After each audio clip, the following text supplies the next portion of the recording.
Selamat datang kembali di Era Entertainment. Selamat datang kembali di The Golden Cross Playlist. Seperti biasa hari ini kita akan melanjutkan review saham part yang ke-383. Namun sebelumnya bagi teman-teman yang mungkin belum subscribe channel YouTube ini, sekali lagi jangan lupa tekan tombol subscribe, nyalakan lonceng notifikasinya agar teman-teman tidak pernah ketinggalan informasi-informasi terbaru dari channel ini. Di part yang ke-383 kali ini kita akan kembali mereview ada 6 saham, di mana saham BRPT, ASA, ESA, BVIN Baca, KPIG. Dan kita langsung ke saham pertama yang akan kita review hari ini adalah saham Barito Pacific Tbk atau dengan kode emiten BRPT. Di mana saham BRPT sebelumnya bergerak naik dalam perdagangan hari Jumat kemarin di level 2,16% dan closing di 945. Di mana kalau kita perhatikan setelah mengalami penurunan, BRPT kemudian kembali mencoba untuk bangkit dan sempat bisa melewati level pentingnya support terkuat di 920, dan saat ini dia masih bertahan di level tersebut, yang mana artinya selama masih bertahan di atas 920 BRPT masih aman-aman saja. Kita akan cut loss kalau misalkan BRPT turun di bawah 920, bisa prepare cut loss di 900 sampai dengan 905.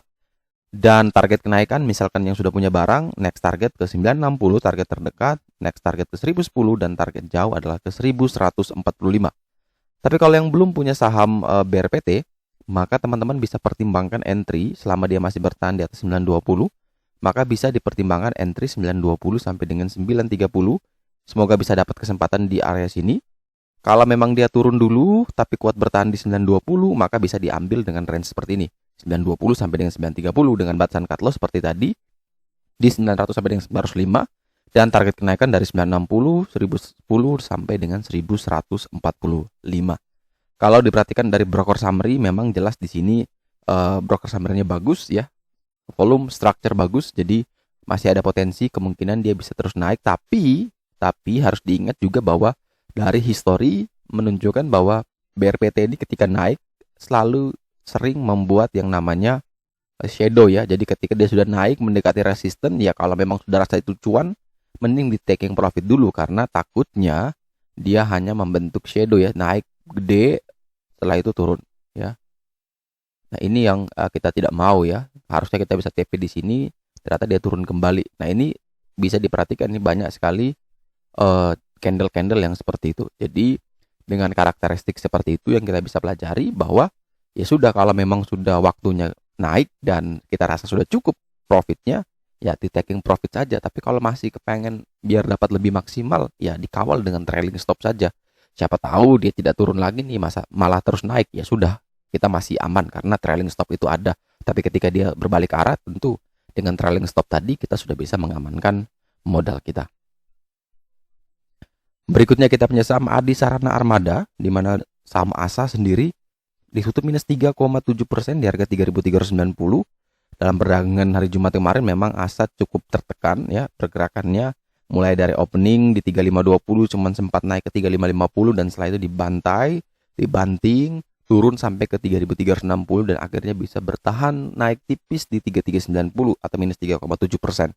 Nah, yang menjadi menarik memang setelah dia berusaha naik mendekati resisten, kemudian dia koreksi dan saat ini dekat juga dengan area PBL-nya di 3250 saat ini. Jadi kalau misalkan besok dia turun, kemudian mendekati 3250, misalkan di 3250 sampai dengan 3270, maka ini bisa dipertimbangkan sebagai entry. Tapi kalau dia opening turun terus di bawah 3250, lebih baik kita wait and see ya. Kita WNS ya, wait and see.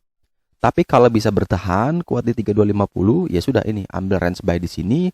Prepare cut loss di 3200 sampai dengan 3210.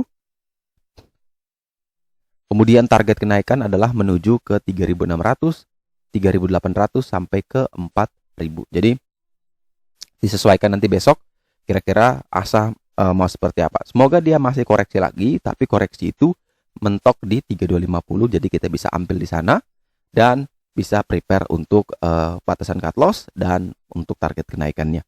Kalau kita perhatikan dari broker summary ya, dari saham ASA ini memang secara volume masih belum terlalu menarik, secara struktur juga masih belum terlalu menarik. Jadi berharap saja dia masih koreksi dulu, tapi koreksinya itu bisa kuat bertahan di 3250 sehingga kita dapat dekat dengan support terkuatnya, support PBL itu mungkin jauh lebih aman ya, low risk banget tapi potensi upside-nya begitu besar. Tapi kalau terus amblas terus di bawah 3250 ya jelas lebih baik kita wait and see untuk saham ini.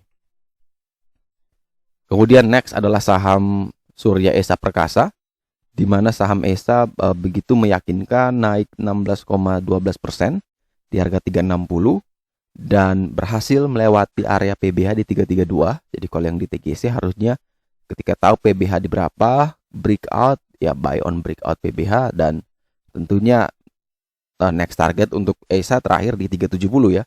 Itu merupakan harga tertingginya 370. Kalau memang masih bisa ke sana ya sudah, yang punya barang ya mending taking profit dulu nih. Tapi kalau yang belum punya barang tentu ini cukup beresiko ya, karena sudah naik cukup tinggi dan ini tinggal kita tunggu nih kapan dia mau balik arah.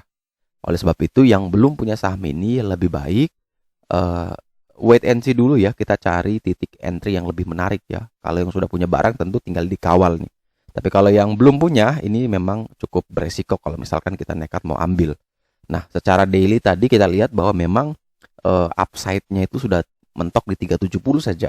Tapi kalau kita coba buka di weekly, ternyata baru kita lihat memang ESA baru menembus PBL secara weekly di 320 dan potensi masih bisa terbuka lebar dengan next target ke 500. Jadi kalau kita balik ke yang daily, bagi teman-teman yang sudah punya barang silakan kawal terus selama dia masih bertahan di atas daily-nya di 332, ESA masih sangat aman dengan next target adalah ke 500 secara weekly ya. Targetnya ke 500. Tapi kalau yang belum punya saham ini, lebih baik teman-teman kalau memang dia masih kasih kesempatan dia koreksi, tapi koreksi itu tidak jebol di bawah 332, bisa diambil posisi di sana dengan target kenaikan sama dan cut loss di bawah itu ya 332 ya. Kalau turun di bawah level tersebut lebih baik pertimbangkan cut loss.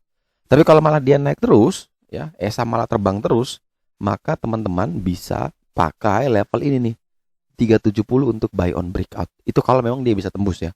Tapi ingat, ketika setelah tembus 370, mungkin dia ke 380, teman-teman belum mau take profit, dia malah turun kembali.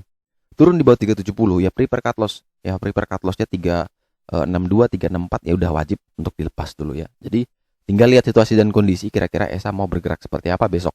Antara dia bisa terbang, buy on breakout, atau dia turun dulu, kasih kesempatan kita ambil ulang di level support PBH-nya. Kalau kita perhatikan dari broker summary, memang di sini kenaikan yang begitu bagus ini memang terdapat volume yang cukup jelek ya, dalam artian ada tekanan jual, tapi secara struktur ini masih menarik. Jadi kita coba lihat besok, semoga ini bisa lebih bagus lagi ya secara volumenya untuk saham ESA. Next kita punya saham BFI Finance Indonesia dengan kode emiten BEFIN, di mana saham BEFIN ini ditutup minus 1,03% di harga 970, di mana saham BEFIN sekarang setelah mengalami koreksi penurunan, dia kemudian mengalami konsolidasi sideways ya. Konsolidasi sideways ini masih aman, masih berada di atas PBL di 945, yang mana selama masih bertahan di atas 945 tentu BEFIN masih sangat aman. Kalau jebol di bawah 945 baru kita panik ya. Tapi kalau masih bertahan di atas 945, maka BEFIN masih sangat aman. Apalagi di level saat ini indikator masih menunjukkan low risk dengan potensi upside-nya masih terbuka lebar sampai ke 1075. Jadi kalau yang mau membeli saham BEFIN selama dia masih bertahan di atas 945 boleh dibeli dengan area belinya 945 sampai dengan 960. Semoga teman-teman bisa dapat karena tadi di hari Jumat pun dia sempat low ke 960. Dan ini teman-teman bisa batasi cut loss di 925 sampai dengan 930. Dan target kenaikan adalah menuju ke 1075. Kalau 1075 ini bisa ditembus, maka next target ke 1170. Kemudian kalau kita perhatikan dari sisi broker summary, di sini memang terlihat broker summary-nya masih belum terlalu menarik secara volume, secara strukturnya ini sudah mulai menarik. Jadi semoga dia kasih kita kesempatan ambil di level yang lebih dekat dengan PBL. Bisa jadi semoga besok dia koreksi, katakan dia ke 950, 945, itu sudah bagus sekali untuk kita ambil karena potensi risk reward-nya itu menarik ya. Tapi tidak ada yang tahu nih, bisa saja setelah dia ke 945 malah bablas terus. Ya sudah, kita sudah punya plan untuk cut loss. Tapi kalau misalkan besok opening langsung dibanting di bawah 945, ya sudah, lebih baik kita jangan dulu beli, lebih baik kita wait and see sambil menunggu nanti ada adjustment PBL baru atau kita bisa lihat lagi dia menembus PBL di 945 lagi, ya sudah kita re-entry kembali. Next kita punya saham Baca, Bank Capital Indonesia, di mana saham Baca ditutup naik 4% di harga 312. Saham Baca sendiri sempat turun ke 294, namun setelah itu dia bisa ditarik ke 312, di mana ini merupakan harga tertinggi dalam perdagangan hari Jumat kemarin. Jadi full body, walaupun badannya nggak besar-besar amat, tapi ini sudah cukup menarik untuk asa setelah dia dibanting cukup kasar dari level 600, dibanting sampai sisa 282 ya. Itu cukup kasar sekali, banyak yang nyangkut karena isu untuk Baca ini begitu menarik ya, antara rek isu perusahaan tidak mau jadi pembeli siaga, entah nanti investornya masih abu-abu. Jadi investor akhirnya atau trader akhirnya coba banyak berspekulasi, dan ternyata spekulasi tidak sesuai harapan, sahamnya malah dibanting dan ya cukup banyak yang dibully dengan Baca ini ya. Banyak yang di grup-grup itu saling serang ya, karena saham yang mereka jagokan itu malah nyungsep ya ARB berkali-kali. Tapi jadi peluangnya adalah ketika dia sekarang bisa naik di atas 4%, closingnya di 312, indikator the golden cross sudah setelah adjustment PBL itu ada level pentingnya di 316. PBL barunya 316, yang mana saat ini artinya menjadi resisten. Kalau misalkan di hari Senin besok Baca bisa melewati 316, maka silakan pertimbangkan untuk buy on breakout di 316 dengan target ke 339 atau 340, dan next target ke 356. Itu adalah area PBH. Dan teman-teman harus prepare cut loss juga nih. Setelah buy on breakout dari 316, maka prepare cut loss di bawah 310. Kalau memang setelah buy on breakout dia malah turun lagi, maka ketika turun itu menembus 310, wajib untuk cut loss. Kemudian yang skenario kedua adalah ketika ternyata Baca tidak mampu melewati 316, maka lebih baik kita wait and see terlebih dahulu untuk emiten yang satu ini. Kalau dari broker summary memang terlihat ini menarik secara volume, secara struktur juga mulai menarik. Semoga ini bisa breakout. Dan sekali lagi pesan saya, kalau memang setelah buy on breakout teman-teman dapat harga atau dapat barangnya, maka set jualnya itu teman-teman harus perhatikan ya. Taking target area memang menjadi target, tapi kalau dirasa sudah cukup untuk di taking profit, maka silahkan dibungkus saja. Jangan greedy, jangan rakus untuk mau lebih banyak lagi. Jadi jangan sampai profit yang tadi sudah didapat malah jadi cut loss, kerugian. Tetap harus prepare cut loss skenario-nya, walaupun kita yakin bahwa ini bisa naik, bisa breakout, malah bisa terbang, tapi tetap harus ada worst case-nya yang dipersiapkan. Jadi kalau ternyata dia gagal breakout, kemudian turun kembali, kita sudah punya persiapan untuk cut loss atau untuk kabur ya. Jadi jangan di market kita sok jagoan, jangan di market kita sok paling tahu, sehingga kita mengabaikan hal-hal fundamental yang harusnya kita pegang dari awal, yaitu ya disiplin dengan trading plan kalau sebagai seorang trader. Kalau sebagai seorang fundamental ya harus disiplin dengan analisanya, dengan risetnya. Jadi semua itu pasti ada konsekuensi ya. Ketika kita mau memutuskan membeli, maka ada resiko yang sudah menghantui kita ya. Jadi bagaimana caranya kita meminimalisir resiko tersebut? Dan susah sekali untuk mengatakan bahwa bagaimana cara kita menghindari resiko tersebut. Tugas kita hanya meminimalisir resiko ya. Jadi dengan manajemen risk yang bagus, maka tentu kita bisa jauh lebih baik di market. Dan saham terakhir yang akan kita review kali ini adalah saham KPIG, MNC Land, di mana saham KPIG ditutup minus 0,97% di harga 103. Dan ini harga 103 merupakan harga PBL saat ini untuk saham KPIG. Jadi selama dia masih bertahan di 103, maka KPIG aman-aman saja untuk saat ini. Kalau yang mungkin beli based on PBL sebelumnya, ya silakan follow base PBL sebelumnya ya. Jadi berdasarkan PBL sebelumnya silakan. Kalau misalkan sebelumnya PBL di 107 katakan, ya sudah, sekarang udah pasti cut loss. Nah kalau hari enter lagi boleh, karena saat ini sudah adjustment lagi nih PBL-nya nih di 103. Dan kalau misalkan masih bertahan di atas 103, ya silakan buy 103 sampai dengan 104, next target ke PBH 109 sampai ke 123. Batasi cut loss di bawah 100 ya. Kalau memang ternyata dia turun dan jebol di bawah 100, pertimbangkan untuk cut loss.